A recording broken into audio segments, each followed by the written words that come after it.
Irretitus, Amor, Chapter 3, Detention. The sky was a wash of colors, as the layers of high cirrus clouds to the west reflected brightly from yellow to red to deep amethyst against the setting sun. There was a light westerly breeze and a clear, darkening sky in the east. It promised to be a warm, ideal night. Harry and Ginny rounded the corner and headed down the stairs to the entrance hall, which was flooded with evening light coming through the open castle doors. Just outside the great hall, Haley Olsen and Gideon Drury were standing talking with a few of the other seventh-year Gryffindors. As Harry and Ginny reached the floor, the couple peeled away from the others, who were going into late evening tea. Mind if we walk out together? Gideon asked as the couple stepped in pace. Not at all, Harry said. Even though the two couples might not have truly counted themselves as friends, they were all from the same house, and Gideon and Haley were both enthusiastic Quidditch fans, so it was never terribly difficult to converse with either of them. Most of the short walk to Greenhouse 8 was taken up with speculation about Oliver Wood's prospect of coming up from the reserve team for Puddlemere United. When the four Gryffindors arrived, Tracy Caldwell and Alice Morgan were already there talking quietly with Professor Sprout. Marietta Edgecombe and Eddie Carmichael had just arrived perhaps a dozen paces ahead of them. Looking behind them, Cho Chang and Cormac McLagan were just rounding the castle wall from the tertiary garden courtyard, and only a few paces behind them, Daphne Greengrass and Theo Knott appeared. Once they'd all stepped up to the cobblestone landing in front of Greenhouse 8, Professor Sprout, checking her pocket watch, stepped forward to address them. Thank you all for being on time, Professor Sprout began. For your detention this evening, I have some planting I need you all to accomplish. I need you to pay strict attention to my instructions because this plant has to be handled in some particular ways. The first thing I need from you is to divide yourselves into planting partnerships of 2 each. This was a tactic she's used many times before, intended to distract from the belief that the planting had to be undertaken by couples of any romantic nature. Never in the many years she had done this exercise had the couples divided into other groupings. This year proved to be no different. If you have decided on your partnerships, please follow me. She turned and entered the greenhouse marked number 8. The interior of Greenhouse 8 was just as Harry had suspected it would be. It was filled with wooden bins and burlap sacks of all kinds of soil and types of fertilizer. There were shovels and rakes and implements of destruction, from handheld tools to large scythes and wheelbarrows. There were buckets and barrels and glass jars filled with powders and liquids, seeds, leaves, and petals. From the ceiling hung whole manner of bunches of dried plants, intermixed with entangled with live vines and a multitude of all manner and colors of flowers growing randomly. It looked at once active and abandoned. There seemed to be no sense to how things were stored and strewn about, but there wasn't a thick layer of dust on everything either. Harry might have described it as the most pungent and beautiful chaos he had ever witnessed. Professor Sprout wound her way through the supplies to a door directly opposite the entry, which Harry calculated must have been about halfway down the structure. The door had a heavy muggle padlock on its hasp, and above the door was a single number painted in faded forest green, 9. The door was flanked on either side by counter-height tables. The professor touched the end of her wand to the keyhole of the lock, and it sprang open. She then removed it from the hasp and laid it on the table to the right of the door. There was a wand stand on the table where she had put the lock, and as she opened the door, she pointed at the rack and said, "As this is a detention, All tasks will have to be performed without the assistance of magic. Please leave your wands here. No student wands are allowed inside of Greenhouse 9. She stepped into the greenhouse, and the couples had all followed, leaving their wands in the little stand as instructed. Greenhouse 9 was austere compared to what they had just passed through. The walls and windows on each side were whitewashed to control the amount of incoming light, but the roof panes were completely unobstructed. There were counter-height tables surrounding the entire perimeter of the room. In the center of the room were 6 long, narrow raised planting boxes. Harry estimated they were each just over 3 meters long and only perhaps 60 centimeters wide. They were placed perpendicular to the side walls and spaced about 1.5 meters apart. Each was filled with rich, dark, prepared soil.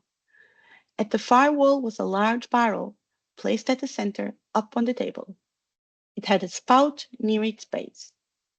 On the right side of the barrel were 6 shiny copper watering cans, and on the left, 6 ceramic water basins. On the counters at either end of the planting boxes were trays of seedling sprouts staggered between them. There were 6 large white trays and 6 large gray trays. Okay, planting pairs, Professor Sprout began as they all advanced into the room. Please claim a planting box and face me for your instructions. The couples quickly claimed the planting boxes more or less in the order they entered the room, with Ginny and Harry taking up the rear, and so getting the last box nearest the far wall. You've each chosen a planting box, and this is where you will do your planting. Each pair is to stay strictly in their prepared box. Along the edge of each box on either side is a set of cut lines marking exactly 30 centimeter intervals. As each box is 3.3 meters long, there is space for 100 plants along the center of each box at this interval. Harry observed small notches set along the surface of the sideboards of the planting boxes as Professor Sprout spoke. He had learned from experience that in a detention situation, it was best to listen carefully and understand all the instructions. Along the side walls, aligned with your planting box on alternating sides, you will find a pair of seedling trays, a white tray and a gray tray. Each tray holds 120 sprouts. The white tray contains female plants and the gray tray male. You will each bring a basin of water from the barrel at the back to your working area to set by your trays. To undertake proper planting, please listen very carefully to my instructions. Each seedling has been sprouted in a small 1 centimeter bowl of peat fertilizer.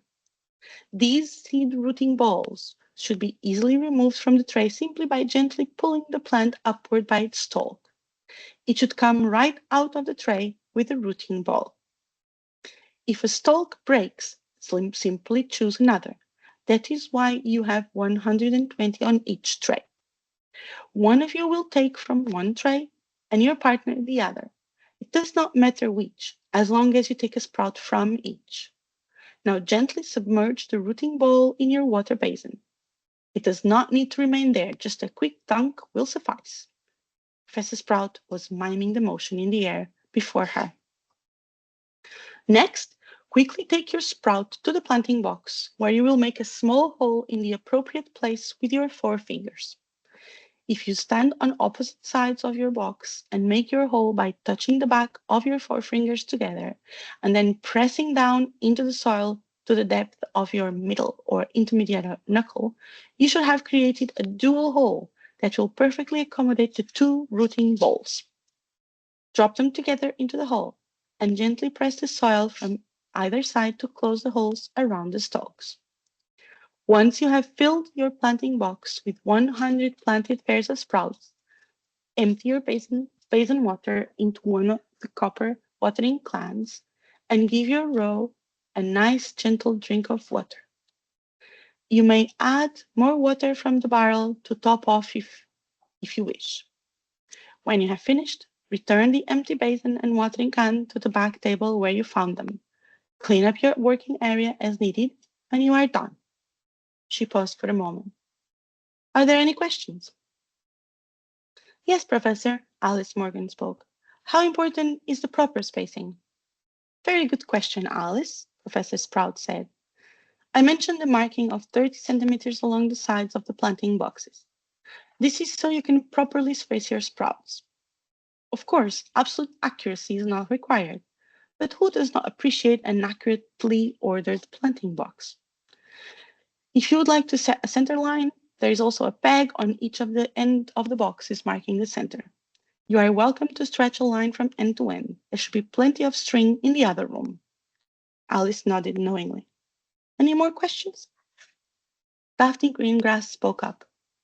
I do not see any gloves in here. Are we allowed to wear gardening gloves? Ah, no, actually, Professor Sprout said. With seedlings, it is best to not wear gloves so that you can feel the delicate stalks as you work with them. Plus, this particular plant is said to benefit from the direct touch of the gardener. Professor Sprout paused again, waiting any more questions. Okay, then, there is just one last thing. In the time it had taken Professor Sprout to deliver the instructions, the sun had dropped below the horizon, and the moon had begun to rise. As the moon was full, and the sky now perfectly clear, it was turning into a very bright night. All of the plantings must be done by moonlight. She waved her wand, and all the ceiling panes of glass began to slide away, letting the unobstructed moonlight shine into the greenhouse. With another wave of her wand, all the torches went out. Ah, bella luna, she said, in an approximation of an Italian accent, as she looked up at the full moon. Once you have filled your planting box as instructed, your detention will be concluded. You may then retrieve your wands and return to your common rooms. With that, Professor Sprout turned on her heels and went out the door. Happy planting, she called as the door closed behind her. Immediately, all the couples started comparing their understanding of the instructions as they moved toward the back to retrieve a basin and fill it with water. Harry and Ginny began being closest, were first to fill their basin and moved it to their seedling trays. They hadn't spoken about anything, just turned together to select a basin. Harry just seemed to sense that he and Ginny understood everything the same. As the other couples moved past them to get their water, Harry addressed Alice as she and Tracy came toward the back. Excuse me, Alice, Harry asked. If you are going to pull a center string, as Professor Sprout suggested, I think we would like to as well. Would you show me where the string is? Ginny nodded her agreement. Oh, sure, Harry, Alice said. Tracy, if you'll get the water, I'll go get some string with Harry. Of course, Tracy responded, as she kept moving towards the water where the other couples were queuing to fill their basins. Alice and Harry went quickly to the door and through the greenhouse 8. Alice went directly to a shelf where there were several spools of garden twine. Beneath the shelf was a large pail with several wooden planting sticks.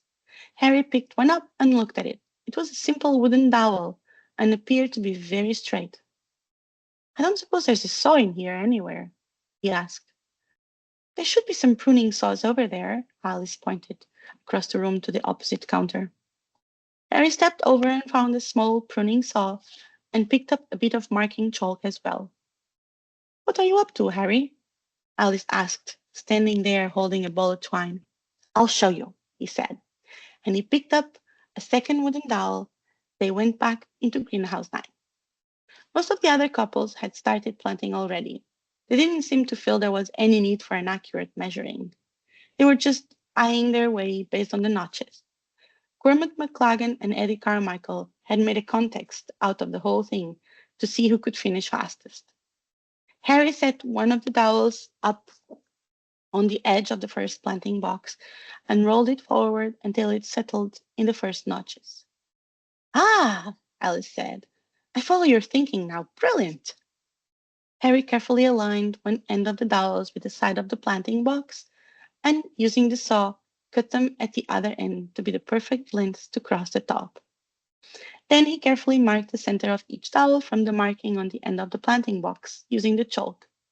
He handed one of the two dowels to Alice. This may be a bit faster and more accurate than stretching a string. Thank you, Harry, she said as she turned and showed the dowel to Tracy, explaining how to use it. Harry and Ginny moved back to their planting box and starting opposite their seedling trays, began making their dual holes using Harry's dowel. Almost all of the professors were gathered in the staff room to observe the detention through the scrying pools. Headmaster Dumbledore had not made an appearance, but that was entirely typical. The atmosphere of the room was quite festive, as the Hogwarts elves had indeed provided a generous buffet of assorted hors d'oeuvres, and were serving drinks by request from behind the bar that had been moved into the room for the occasion. Professor Slughorn was standing next to Professor Babbling at one of the pools, observing the events in Greenhouse 9. I say that Harry Potter is a clever boy, he said.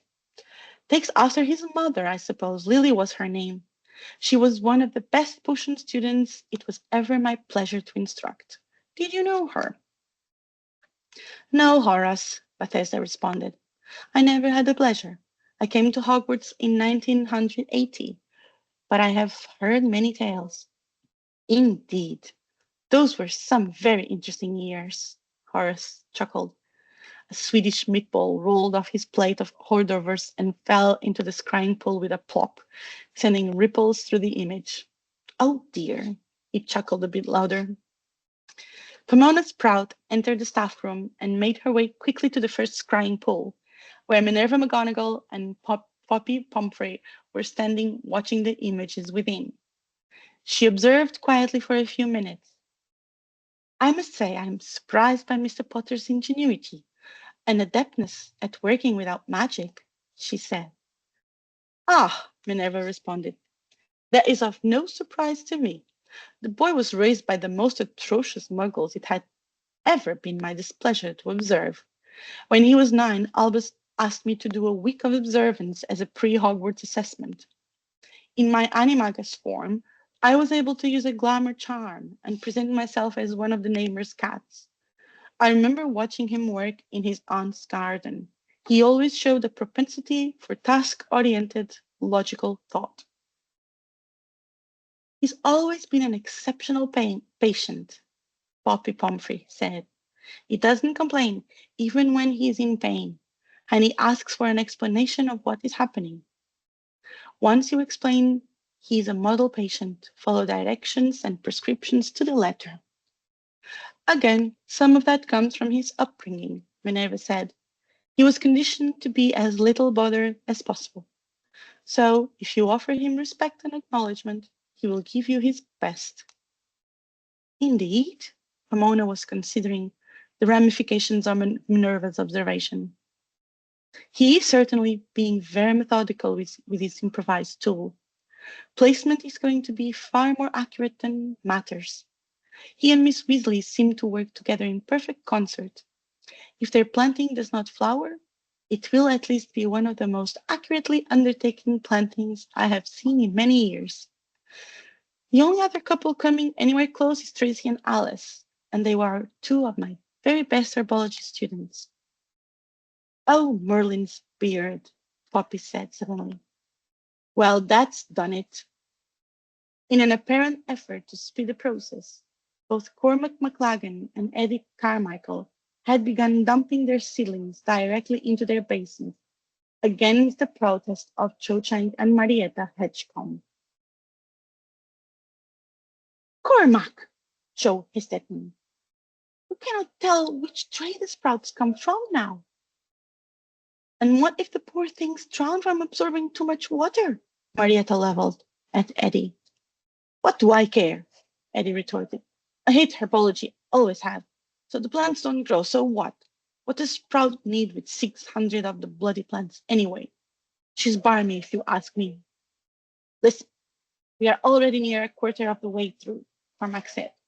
I, for one, don't want to be here all evening getting my hands dirty, when I could be holed up in a 7th floor corridor alcove having a proper snog. Joe began to flush furiously, but she didn't say anything more. Just started taking sprouts by the handful and headed for the planting box. Cormac gave Eddie a quick elbow to the ribs and flashed a smile as he followed Joe's lead, grabbing a fistful of sprouts. What a mess, Marietta said as she pulled a few sprouts from her basin. Well, I guess it's done now. We'd best do what we can. The root balls of peat had begun slogging off the sprouts. Well, we'd best hurry. Professor Fleetwig called from across the room. Pomona, don't take it too hard. There are always a few who will get it all wrong, no matter what. Yes, thank you, Phileas, Pomona said in response. Still, the pain of the apparent loss of so many plants shone plainly across her face. Surely there will be a statistical survival rate, despite the obvious mishandling, Professor Vector said from her position on scrying pool to the left. They were nearly 20% complete. Before introducing this tragic variable, we can hope for a 50% success rate, optimistically. I would consider it extremely unlikely that either of those couples was going to have flowering plantings regardless, Severus Snape said from his place at a pool to the right. He was on his fourth gin and tonic and would very soon be possibly sociable. He attempted a smile, then raised and emptied his glass. Which couple did you bet on, Severus? Charity Burbage asked him as she stepped out of his way to the bar. Snape stopped and turned. I placed a small wager on Potter and Weasley, said, if you must know. Severus, Minerva said, surprised. Have you been holding out on us? I may dislike the boy, and I certainly despise his father, Severus said with uncharacteristic consideration. But I knew his mother for most of her life. He turned again and headed back on his path. Harry and Ginny had just finished very accurately making their 100 dual holes. As the first two couples finished their planting and began emptying their basin into their watering cans. Haley and Gideon at the next planting box had been working together fairly well, and they were about a quarter of the way through their planting, taking a fair amount of care with the seedlings at Haley's insistence. But there seemed to Harry to be a tension developing between them that he hadn't seen earlier when they had walked out together. In fact, he thought Gideon was looking a bit angry the longer they worked. Daphne and Theo had been working in near silence, whispering between themselves. They were perhaps halfway through the task and making steady progress. They didn't seem to want to acknowledge that any of the other couples were there. Harry thought that typical of the two Slytherins. At the planting box furthest away from them, Tracy and Alice had finished creating their holes and were delicately transferring seedlings according to Professor Sprout's instructions. Cormac had successfully transferred the muck that had developed in his and Joe's basin into their watering can, but when he went to water the sprouts, the water holes became clogged. He swore loudly and rolling up one sleeve, he reached into the can and pulled out a fistful of muddy, gloopy peat. He tossed it at the end of the planting box, causing some of it to splash across the front of Joe's robes. Cormac! Joe cried shrilly. Cormac and Eddie began laughing. Eddie! Marietta scolded. That is not funny. Sure it is, Eddie said, still laughing. Marietta reached into the basin and grabbed a great clump of muddy glop and said, Well, then this will be hilarious. She tossed the whole mess across his front, causing it to drip and roll down the front of his robes. Eddie looked surprised and quite horrified as the cold, wet soaked through to his skin. The rest of the couples were dead silent, with surprise for the space of a few heartbeats, and the greenhouse erupted in laughter. Alice and Tracy, assessing the situation, each stepped back towards the door. Harry quickly moved to the far side of the planting box next to Ginny in case they needed to duck. Theonot was finding the display quite funny, but Daphne was shaking her head and observed, very childish. Eddie stepped to their basin and reached in with two hands, drawing out the remaining mass of peat and soaked excess seedlings, whereupon Marietta fled between the planting boxes, forcing Daphne to dodge away, causing her to drop the seedlings she was carefully carrying. Haley and Gideon abandoned their planting box and joined Harry and Ginny at the back of the room. Eddie caught up with Marietta at the far end of their planting box and hit her with his handfuls of muck across her shoulders and head, mating her hair with a drippy, muddy mass. Marietta screamed as the coal dripped into and through the collar of her robes. Cormac was practically doubled over in laughter, so he hadn't noticed that Cho had picked up their watering can. She dumped most of the sloppy contents of the can over his head. Cormac stood up and tore the can out of her hands. With an evil grin, he sloshed the can around in his hands, testing that some of the muddy liquid remained within. He promptly flung the contents at Cho, who screamed and dodged out of the way with skills honed on the Quidditch pitch. The splash of foul water shot out of the wide opening of the can and traveled over their planter until the buck of it encountered a horrified Daphne and soaked the unplanted end of her and Theo's planting bed. That's done it, Cormac, Theo said angrily. He pulled up a fistful of mucky soil from the planter and, balling it tightly, launched it full swing back at the older boy, catching him full in the chest. That hurt not, Cormac said, and he bent over to retrieve some of the slop at his feet and packed in between his hands. Don't you dare, Daphne screamed. Undeterred, Cormac swung his arm back and pitched the dirt ball at Theo. That's getting a bit out of hand, that is, Hagrid said from his seat near the outside wall. You think someone should intervene? Charity asked. Nah, they can't. Very well, too much damage to one another without their wands, Madame Hooch responded. Once the planting has begun, we do not interfere, Minerva recited. Those are the rules. Do you remember the fiasco of 81? Flitwick asked. That is exactly why they have to leave their wands, Pomona said. And in the end, everyone survived. That was only my first year, Bethesda said. I nearly resigned from my post because of that incident. That was right toward the end of the reign of he who must not be named. Who could have known that some of our very own students were already Death Eaters? Septima Vector added. Please, let's not tell that dreadful tale again, Snape protested. It comes up every 4 years. Across the room, Pomona whispered. I could have saved all those plants, and we would have continued record harvests, she said sadly, if the whole crop hadn't died the very next Halloween. Minerva McGonagall eased a bit closer to the now quiet herbology professor. Perhaps our headmaster will be correct about Mr. Potter and Miss Weasley, and you will soon have another thriving crop, she whispered in an attempt to comfort.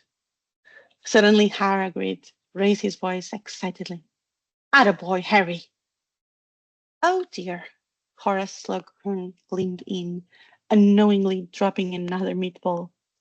Boy, get out of the line of that girl's temper, he said urgently, addressing the images in the pool. He leaned back again, chuckling, and addressed Sybil Trelawney, who had taken the spot formerly occupied by Bethesda, who had moved along to mingle. Miss Weasley can cast the most extraordinary bat bogey hacks, truly astounding twistness. I believe she gets her temper from her mother and the Pruitt side of her family. Cormac launched the dirt ball full force at Theo Knock.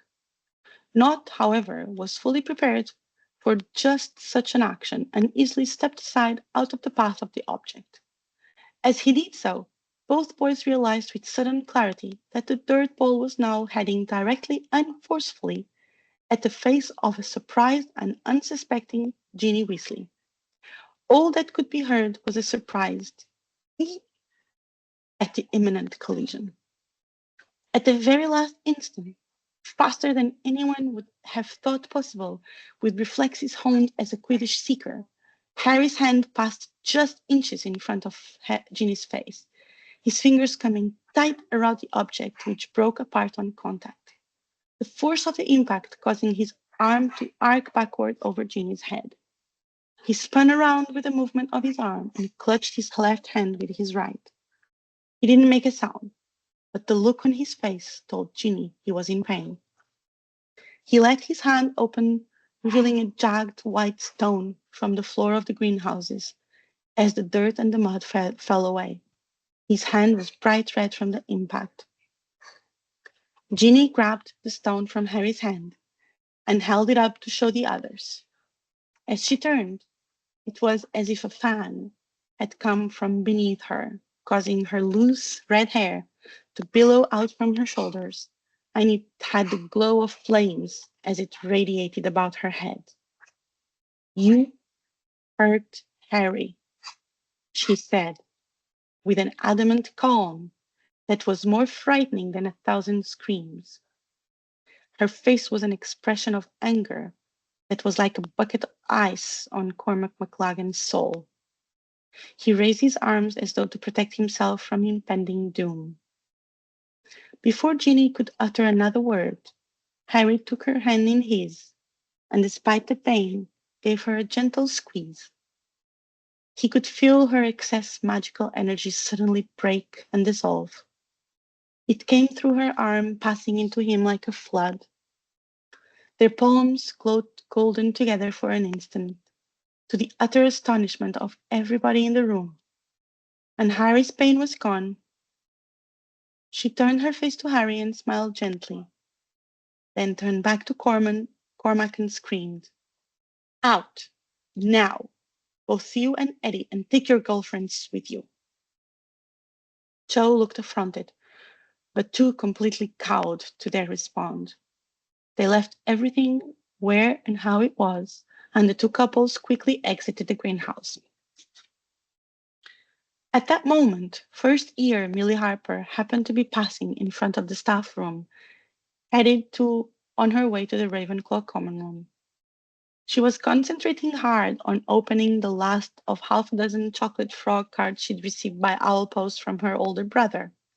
She paused so she could carefully pull the cord and catch the tasty chocolate frog. There was a sudden roar from inside the room, as though a particularly crucial score had been made at the Quidditch finals. The cheer startled Millie and caused her to drop her card packet, which popped open, allowing the chocolate frog to hop toward the dungeon stairs.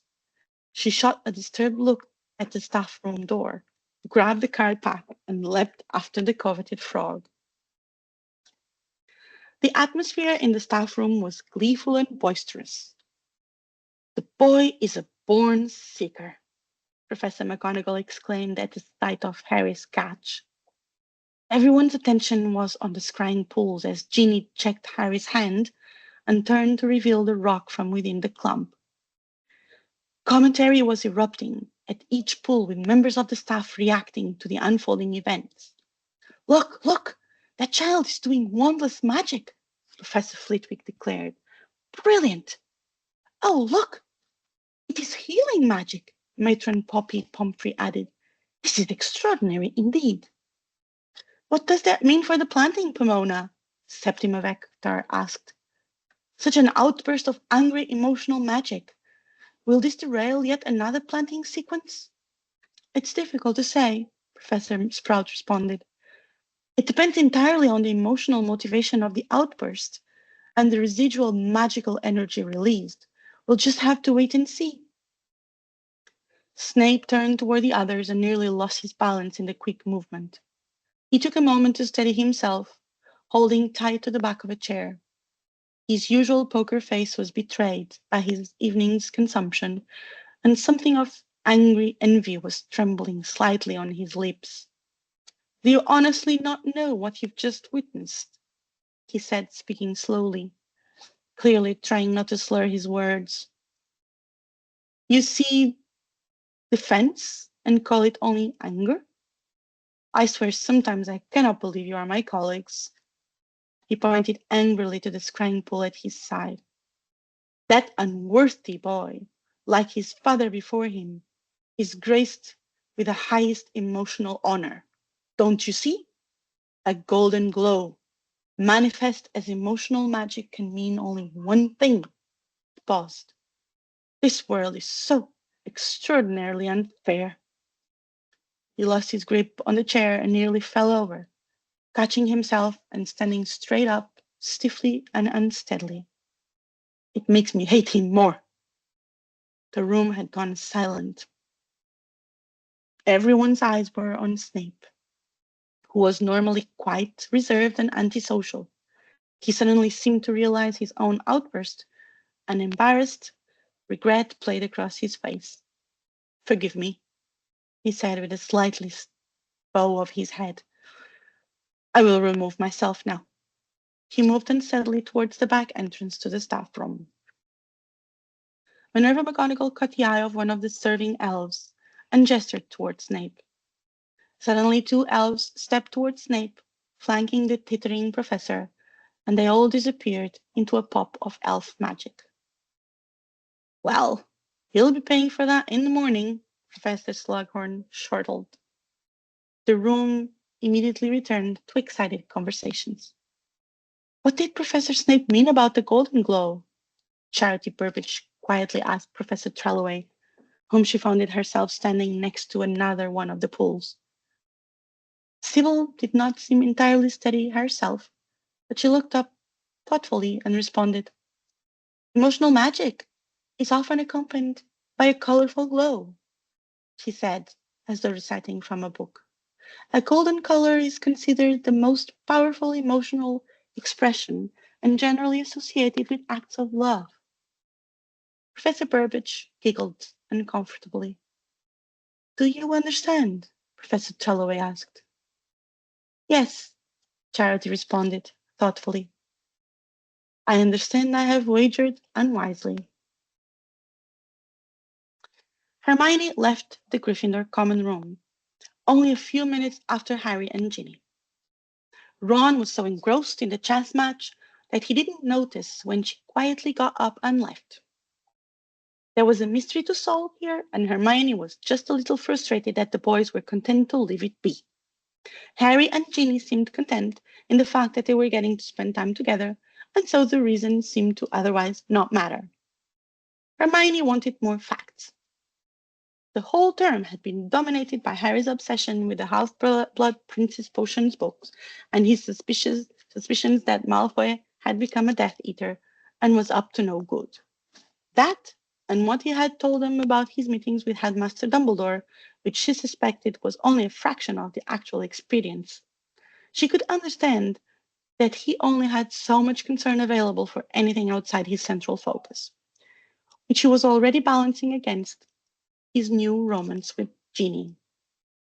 For the moment, they seemed to be enjoying a respite from some of those broader, more pressing concerns, and she had to admit that it was providing a precious small window during which Harry and Ginny might explore their potential relationship. For her part, she favored the relationship and saw the potential there for the long term. She knew Harry, though, like no other friend, not even, she thought, Ron. In her heart, she knew that Harry would ultimately choose the path of honor and sacrifice, and so the present status of the relationship would probably end by the close of the term, or certainly by the end of the summer, depending on events. Just like her ongoing research to discover who was the actual half-blood prince, the mystery of this detention felt to her like it needed solving. For Hermione, that would normally mean a visit to the library. However, the library would already be closed at this hour. Instead, she rushed to the clock tower, as that would afford her the best views of the greenhouses. She arrived at the tower just in time to see the last of the couples enter Greenhouse 8. Professor Sprout was there, and she seemed to be looking around carefully before she entered after the students. Hermione was not at all sure what she expected to happen, but for several long minutes nothing happened at all, and she began to question her decision to come to the tower. Hermione watched the sun slip down behind the horizon in a blaze of wistful glory, and then, before the dusk had even given way to dark, the full moon was rising in the evening sky. After pausing to take in this spectacle of astronomy, she gave the greenhouses another quick look. As if on cue, the roof windows at the back of what she knew to be Greenhouse 8 all slid down and disappeared into the side walls, and the torchlight coming from inside went out. Moments later, Professor Sprout appeared at the entrance and with a skip in her step, like Harry and Ginny had described on Monday morning. She headed back towards the castle, and, even in the tower, Hermione could hear her whistling. As from the tower she could not see into the greenhouses, she decided that her best course of action would be to go the long way around the castle and see if she could creep up onto the retaining wall along the back of the greenhouses to listen through the open ceiling panels. She started down the winding tower stairway, headed for the Hogwarts back gate. As she rounded the west wall of the castle, she began to hear a sound that reminded her distinctly of the neighing of a horse, though it seemed more rhythmic and controlled. She crested the west meadow, moving towards the retaining wall which interrupted the natural slope, and noticed Professor Firenze a bit down the slope toward the forest edge. His golden palomino hindquarters tail and matching mane of thick blonde hair, shimmering bright white in the cool moonlight. His arms were outstretched toward the full moon, and she could only think that he was singing in centaur. Her first thought was not to disturb him and to try and pass unnoticed, but she realized that he was far too perceptive for that, and was most likely already aware of her presence. She turned toward him and plodded down the slope. Good evening, Professor Ferenzi. I hope that I'm not disturbing you, she said tentatively. Good evening, youngling. You do not disturb, he replied. I am finished. My welcome song to the moon. It is a tradition amongst my kind. I am honored to have heard what little I did, Hermione said genuinely. You understand and follow the ways of the forest, Firenze said. I thank you for your respect. It is not knowledge, sir, Hermione responded. It is the way my parents raised me, to respect before you learn, to learn before you judge, and to never judge without understanding. You have wise parents, it would seem, he said. This affords you an advantage in life you may not yet know. He paused and stamped at the ground with his front hooves, almost as though it were an involuntary action. What brings you out this evening, Miss Granger? Professor Firenze asked. Oh, I just felt like a walk in the moonlight, she responded, a bit nervously. Come on, Miss Granger. You are doing so well. He stomped again and snorted. Untruth does not become you, youngling. Why are you really out tonight? Hermione grabbed her left elbow tight with her right hand and pulled all her weight onto her left side. Well, I was thinking I might eavesdrop on the greenhouse when my friends are having detention, she said earnestly. Professor Ferenzi shook his head roughly, causing his hair to cascade across his shoulders and back, flashing in the moonlight. Much better, he said. Did you fear that the truth would get you into trouble? Yeah, I suppose I did, Hermione admitted. Let's go for a walk in the moonlight, you and I, he said, as he turned toward the path along the forest edge. And you may ask your questions. They walked together quietly for several minutes, moving along the edge of the forest away from the greenhouses. There was something comforting about the slow, steady clip-clop of the centaur's easy stride. Finally, Hermione formulated a question and dared to ask it. Do you know what is going on with this evening's detention of student couples? I do, came the easy response. Will you tell me? Hermione asked quietly. Miss Granger, Firenze began, I have observed, in my time so far here at Hogwarts, that you are a diligent and dedicated seeker of knowledge. This is a rare enough trait amongst wizard kind, so I appreciate it in those who demonstrate it. But I tell you this, as an adult, you must understand that some knowledge comes with added responsibility. Are you prepared to shoulder that responsibility? I believe that I am, sir, she said easily, thinking that with Harry as her best friend, she was already carrying the weight of considerable knowledge that had to be protected and kept secret. She didn't see how whatever this was could possibly compare. Firenze made a noise that Hermione thought could have been a chuckle, but lacking any extensive experience with centaurs, it was difficult for her to discern. How is your Latin? He asked, not waiting for her to answer. How would you translate Irretitus Amor? Hermione thought for a minute. I'm not certain. Amor is love. I'm not familiar with Irretitus. The Latin used in modern spells is often hybridized or has been modified over time, so it depends on context. Retitus sounds a bit like reticent, which could give it a meaning like reserved or withdrawn. On the other hand, I think retus means net, so it could imply capture or hold. I'm not entirely sure, Professor. You are closer than you know. In this context, the word would be most appropriately translated as entangled, making the phrase entangled love. So, is Irretitus amor having to do with the plant that is growing in the greenhouse? Hermione asked. Yes, that is the name of the plant that Professor Sprout is attempting to cultivate in Greenhouse 9, Firenze confirmed. Okay, so why the need for the detentions and the secrecy? Hermione asked. She still was not forming a whole picture. Well, it started long before I was involved with Hogwarts as a professor. But centaurs too are potion makers and have long traded with Hogwarts School, so I learned about it many years ago, Firenze said. Pomona Sprout came to Hogwarts as a professor in 1957, 1 year after Professor McGonagall. She had been recruited by Professor Dumbledore himself. It was a difficult recruitment, as she was ensconced in a herbology greenhouse residence at the quite prestigious Athens Botanical Museum of Magical Flora. Dumbledore had to promise her she would have complete control of Hogwarts greenhouses and herbology curriculum and allowed her certain freedoms to pursue her areas of interest.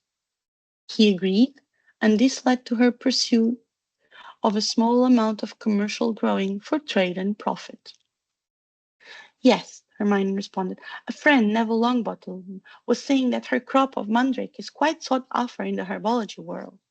Indeed, Firenze acknowledged. Professor Sprout grows a number of crops that are considered amongst the finest ingredients available. Trading for such ingredients helped to forge a gentler relationship between my herd and Hogwarts over the years.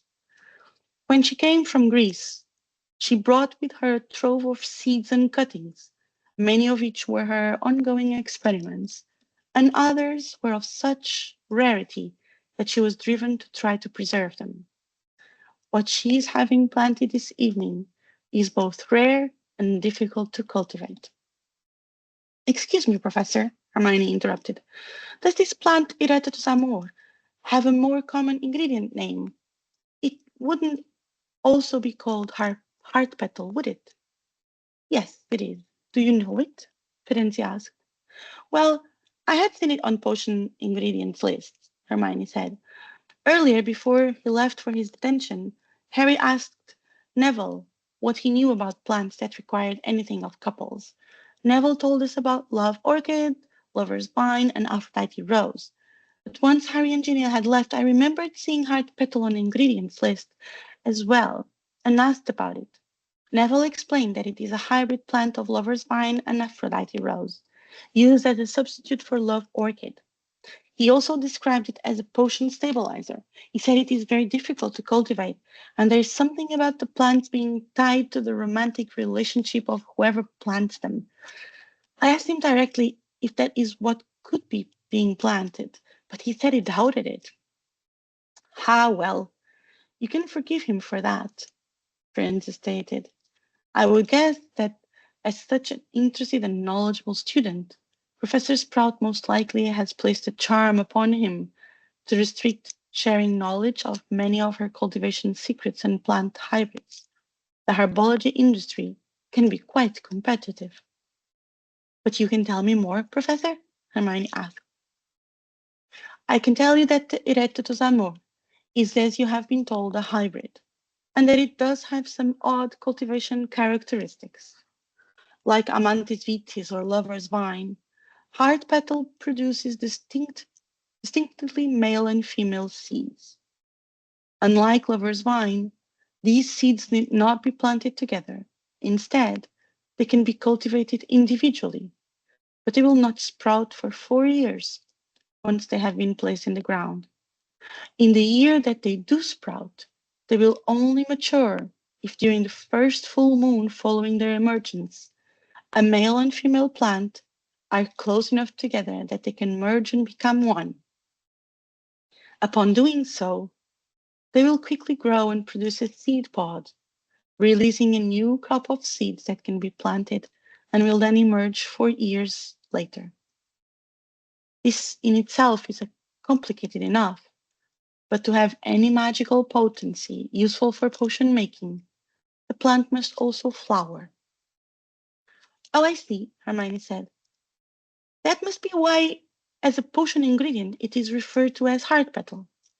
Exactly, Miss Granger, Firenze said.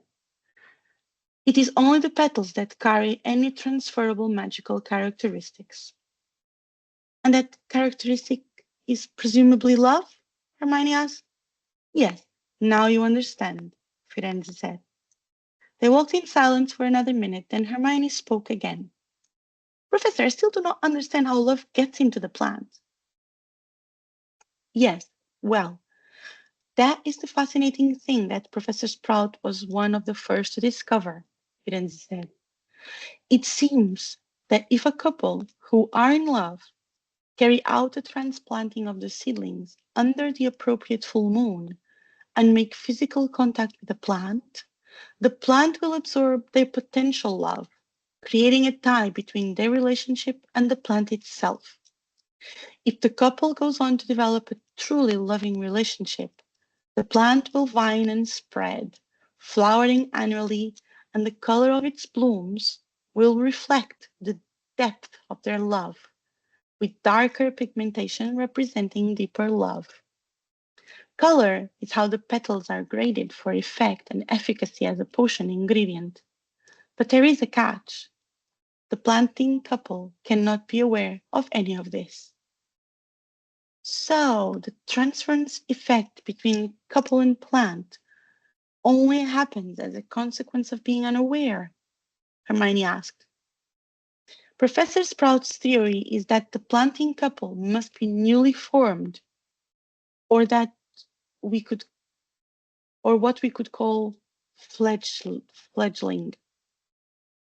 The love between these couples is no less real, but it is potential and still in a state where it may or may not develop into a true and lasting committed love, Firenze explained.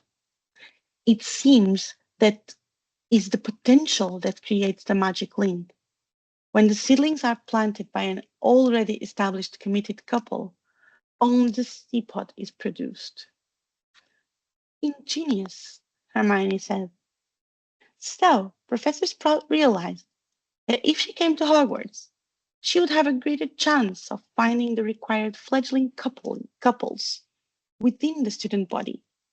Statistically, most Hogwarts graduates eventually marry other Hogwarts graduates, and the detentions are merely a ruse to avoid explaining why the plant must be planted in a particular way at a particular time.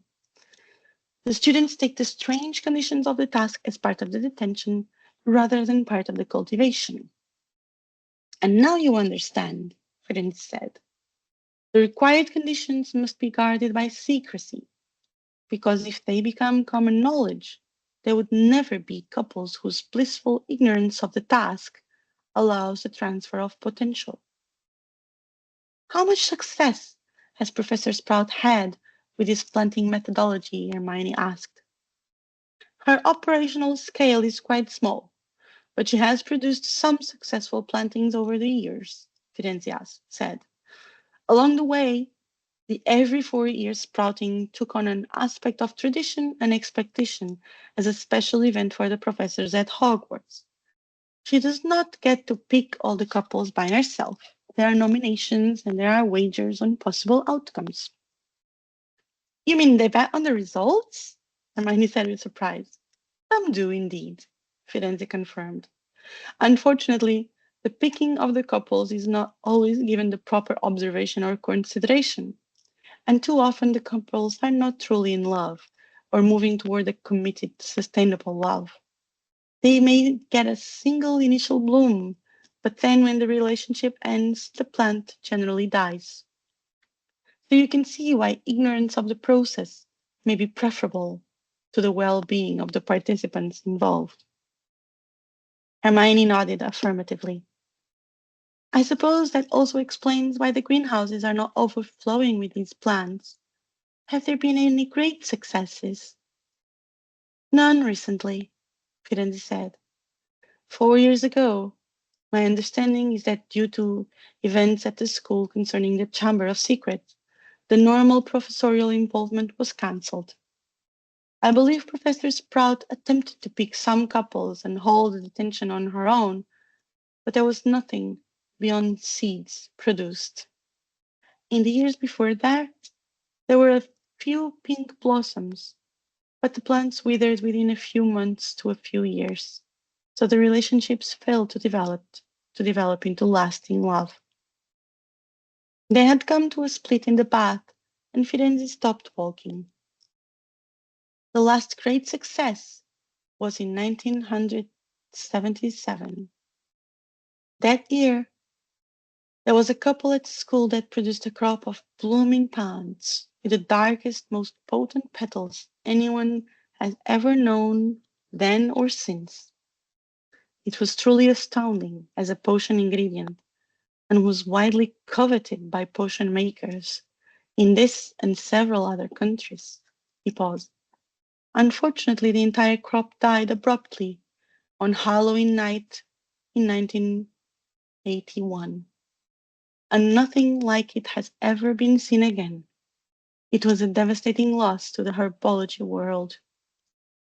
Hermione strained to give the dates meaning. They seemed familiar and significant. Finally, it clicked into place and she gasped with understanding. That was Harry's parents, wasn't it? Yes, and the entire crop died with them when they were murdered by he who must not be named. Firenze spoke, the truth Hermione was trying to mentally sidestep. In the case of the Potters, their love was confirmed through their planting and flourished through their son's birth, each annual harvest surpassing the last. He paused again, allowing time for Hermione to process the information. Had Master Dumbledore himself nominated Harry and Ginny for this planting, as he believes that some of Harry's parents' love may have somehow transferred to him. It is a belief that most of the professors do not share, not having known the Potters as Dumbledore did, Firenze said quietly. It is against my personal belief to engage in for-profit wagering, but I have watched the signs and portents, and I believe that the headmaster is correct. So you see, now that your curiosity has been satisfied, I must insist that knowledge of what is happening in Greenhouse 9 not be revealed to anyone, especially not any of the couples involved, and under no circumstance to Harry Potter and Jennifer Weasley. At least not until all threat from he who must not be named has been resolved beyond all doubt. Do you understand? Hermione sighed deeply. I understand, Professor. And while I do not like keeping secrets, I am fully capable. I promise I will not share this knowledge, especially not with those directly involved, as you say, until all threat has been resolved. Very good, Firenze said. I believe you, and I am reasonably certain that telling you was the correct thing to prevent your natural curiosity from revealing too much of this knowledge through continued pursuit. Now, Miss Granger, I suggest you make your way back up to the castle, so you are in the common room when your friends return. Thank you, Professor, Hermione added as she stepped in the direction of the castle, for trusting me with this. Firenze gave her a smile and a nod, and then proceeded away down the path that continues around the forest. After expelling the two couples, Ginny immediately turned back to Harry to make sure that he was all right. There was no need. Her emotional magic had healed his hand quite completely. Theo took Daphne out of the room long enough to retrieve a wand and get her cleaned up. Alice and Tracy picked up the two abandoned watering cans and gathered them all together next to the overturned seedling trays and fouled basins of the now missing two couples. Silence prevailed for several minutes as the remaining couples focused on the task before them. Harry and Ginny, being careful to follow the instructions, soon established a rhythm of pluck, dunk, and plant, transferring the seedling and rooting balls into the prepared holes. They seemed to completely lose track of the fact that there were other couples present as they moved in unison. By the time they had gotten about a third of the way through their planter, Theo and Daphne had finished up. The Slytherin couple announced their successful completion by rather quickly and loudly putting their basing and watering cans up. As they hurried to the door, Theo spoke. Well, I'd like to say it's been aces, but aside from the display of childishness and Ginny's spectacular wobbly, I'd say the evening's been a bit of a bunk. Still, good luck, loves. Daphne pulled him from the room, and the door swung shut with a clatter. The three remaining couples continued working diligently, and very soon Tracy and Alice were finished up and had begun straightening the mess left by the others.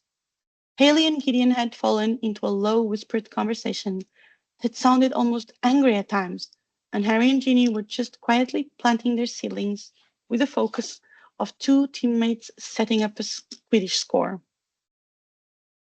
Before they left, Tracy and Alice came to the last planter and thanked Harry for sharing his measuring stick idea, and Ginny for expelling the first two couples.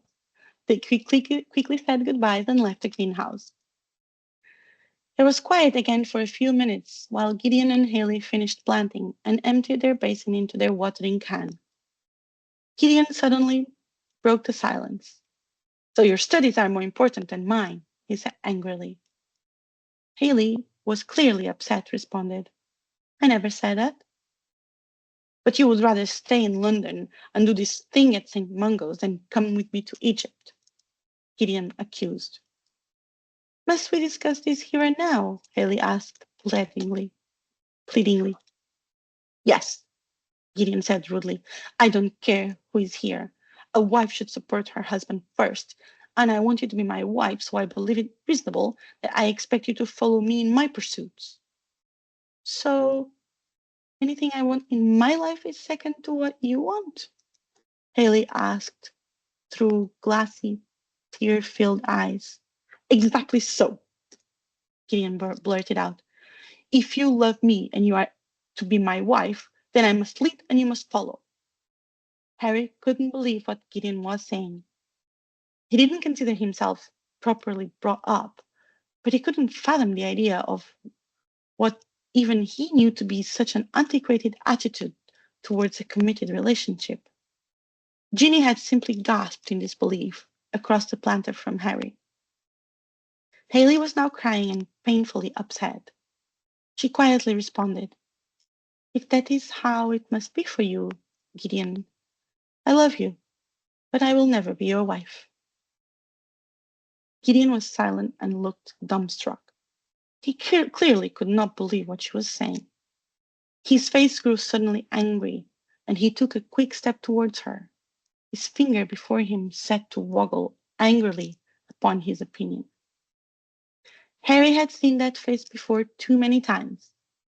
Uncle Vernon looked that way when he was about to launch into an angry rant, and occasionally it would lead to a painful slap or some other rough handling. That was entirely unacceptable here, he thought. Gideon, Harry said harshly to the older boy, grabbing his attention from the crying girl before him. I do not care what your opinions are about what is and is not proper in a relationship, but I can tell you what you're doing right now. This is not love. Gideon huffed angrily and turning, stomped out of the greenhouse. Ginny went over to Haley and embraced her in a firm hug. I'm so sorry that you had to witness that, Haley said, through freely flowing tears. Thank you, she said to Ginny as she pulled herself away from the hug. And thank you, Harry. Gideon has never hit me, and I wouldn't tolerate it if he did, but he is too angry for a reasonable conversation. She moved over towards the table and picked up the watering can. I will just finish this task, and I'll leave you two on your own. She was moving stiffly, as though on autopilot. No hurry, Harry said. Take whatever time you need. Haley sprinkled out the last of the water from the watering can on the far end of her planter and sobbed heavily. Ginny stepped forward and took the can. You head back to the dormitory. We'll put everything away. Haley nodded and erupted into heavier sobbing, quickly left the room. Will she be all right? Harry asked. Should we go after her? Ginny set the watering can aside and took Harry by the hand, leading him back to their planter. She'll be fine, but it will take time, she sighed. She has wonderful roommates in the dorm. They will take good care of her. But what if Gideon is waiting for her out there? Harry protested. What if he gets too angry? He's a good guy, but what he said? I heard him, Harry, Ginny said calmly. I didn't think he thought that way. Sounded like a lot of pure blood drivel to me. Something tells me, though, you gave him plenty to think about. Harry sighed heavily. It has certainly been an interesting detention, he said. Let's get this all finished up so we can get out of here, too. Ginny smiled up at Harry and he leaned down to kiss her. She responded in kind. It only took them a few minutes to finish up their planter and gently water their perfect row of seedlings. They took the time to pull all the basins and watering cans into the other room and scourgify them before stacking them in their original order in the back wall. Harry collected the dowels that they used and, matching them together with the cut ends, performed their paro and put them away. When they were satisfied that all was in order, they left Greenhouse 8 hand in hand. It was only 10:30, so they opted for a short walk in the brilliant moonlight before returning to the castle. In the staff room, only a few professors remained. Many had departed quickly after Professor Snape's outburst, as understanding his meaning, they were easily able to deduce the outcomes of their various wagers. Knowledge of a bet lost seemed to take any remaining fun out of the evening. My, what a perfectly delightful evening, Horace Slughorn said as he stood at the hors d'oeuvres table, actively filling a series of cellophane bags with tasty delights and shoving them into his pocket. Plenty of surprises to witness. I dare say some will regret departing ahead of the breakup. But all in all, an enjoyable gathering. He spied a bowl of crystallized pineapple he had not noticed during early trips to the Troll, and gleefully pulled an even larger bag from somewhere within his robes. You are not wrong, Horace, Professor Poppy Pomfrey responded from the pool where she was still standing with Minerva and Pomona. Professor McGonagall swept her wand in a broad path across the room, and all of the scrying pools went darkly clear, the image of Harry and Ginny walking away hand in hand, fading out of view. I dare say, Pomona, I'm beginning to think you are the real winner of the evening. Regardless of the wagering, it now appears that you are likely to get a usable, even sellable, crop from this planting. Oh, I do hope so, Pomona said in an effusive, girlish tone. Her eyes were still sparkling from witnessing tender acts of innocent young love and genuine kindness that had been demonstrated by Harry Potter and Ginny Weasley. She chortled uneasily, thinking suddenly that she hoped their love was innocent. I best get to the greenhouses and make sure everything is secured for the night. She strode to the door. Good night, all, she said as she slipped out to the main door. Good night, Poppy and Horace chorused. The few other remaining professors also departed with similar salutations. After seeing Madame Pomfrey out, Professor McGonagall stepped next to Professor Slughorn at the buffet table. You know, Horace, she said with a chuckle, if you simply ask them, the Hogwarts house elves will bring you any sort of food you desire directly to your chambers. Oh, yes, I am aware, Minerva, he said apologetically. But please forgive the ingrained habits of an old potions master who has found himself too oft on the run in recent years. Of course, Professor McGonagall nodded. He tucked away the bag he had finished filling. Very good. Well, I wish you a very good night then, Minerva. He bowed slightly and turning made his way to the back door. Good night, Horace, McGonagall said with genuine affection for her colleague. Minerva McGonagall looked slowly around the room. The scrying pools had all silently disappeared, and the trays of food no longer required disappeared as well. She turned to the slate where all the various wagers were recorded and chuckled to herself at some of the choices noted on the board.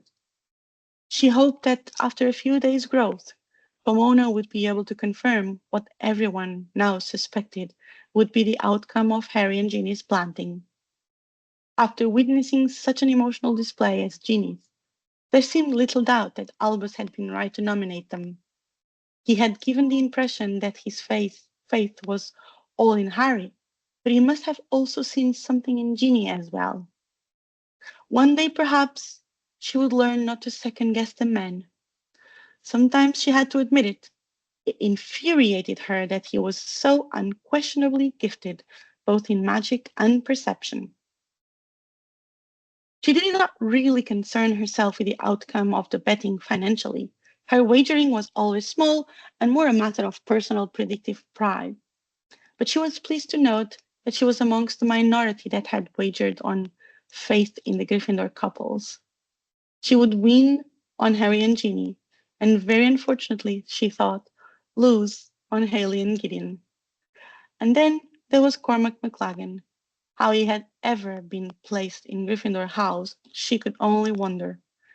Perhaps if he'd made more friends within the house, instead of choosing an equally immature mate such as Eddie, since she sincerely hoped that after leaving Hogwarts, he would one day mature into his full potential. It would certainly be an interesting morning tomorrow, when the professors gathered to settle that wagering they could, she thought. While she always enjoyed the celebratory atmosphere of this little Hogwarts tradition, as it had come to be, she was also happy when the evening was over as well. Something about watching in secret, with the students not knowing, felt morally questionable to her. On the other hand, as a teacher and administrator, she also knew the fact, finding and disciplinary value of such an ability, and was always concerned by its potential for abuse. As deputy head, Without the knowledge of the attending professors, she was assigned to oversee and be responsible for that aspect of the evening's scrying as well. That weight always sat a bit uneasily. She passed her wand in a broad arc before the slate, confirming that all words were properly affixed to prevent any overnight editing. There had never been such an incident that she was aware of, but this too fell under her responsibility as deputy head. As she walked the corridors toward her personal quarters, she reviewed the events of the evening. Considering the brilliant display on Miss Weasley's part of emotional wandless magic, she suspected she may have been underestimating Harry and Ginny and Harry's consistent friends, Ron and Hermione. She'd always considered their annual adventures somewhat juvenile and the product of dumb luck. Perhaps she would need to reconsider this line of thinking. From her perspective, the evening's most dominant players had all been Gryffindor students, and she had seen both the worst and the best of the house she led with pride. Still, she could not help but wonder about the quiet, understated performance of Alice and Tracy. She would be very interested in the outcome of their planting. She had never given the two girls much thought as a couple, but she'd assumed that was because they were not from her house. She had never entertained the idea that she might harbor any particular bias. Regardless, she would need to be well rested in order to oversee the wagering payouts in the morning. Professor Vector was always extremely accurate, but sometimes there were differences of interpretation. She sighed as she shut her chamber door behind herself. The now empty corridor quickly faded to darkness.